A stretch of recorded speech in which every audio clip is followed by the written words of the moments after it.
Raging Gale by James Ryan. Read by the author. Part the 162nd. A History of Tough Negotiations. "Oh, well, this is new," Abigail said to Hope the next morning. "Pray tell how?" Hope asked, assuming that she was talking about the two of them walking the streets in proper dresses on their way to the governor's palace for the audience Samuel de Cadiz had arranged.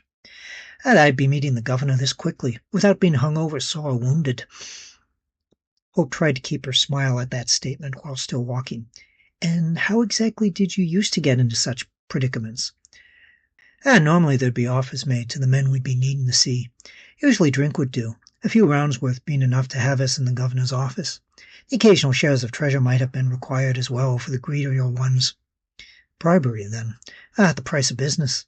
You come to the New World to get rich by any means you can," said Abigail, while acknowledging the leer of a gentleman who walked past them, "and by whatever means of trade you deal in." So some of those meetings leading to a quick audience they involved. There might be a request for them from time to time. And did you ever? Like any transaction, negotiations can always be opened again before the deal closes.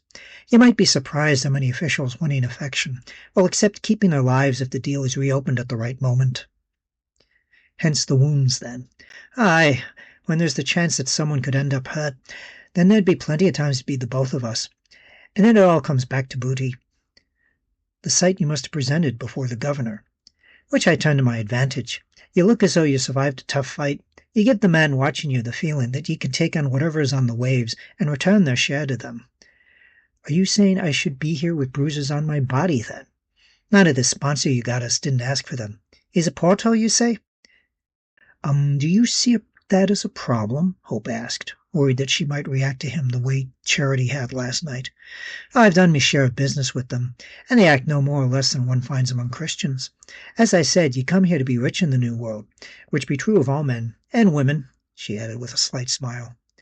At the front of the governor's palace stood Samuel de Cadiz, looking resplendent in the full light of day, dressed appropriately for a man of his station. Hope couldn't help but smile at the sight of him, at which he smiled back.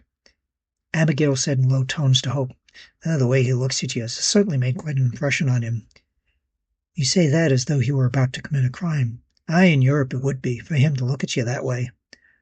"Oh," Hope said, understanding her meaning. To be rich in the New World and the trade you want," Abigail said in a tone that was more like a toast.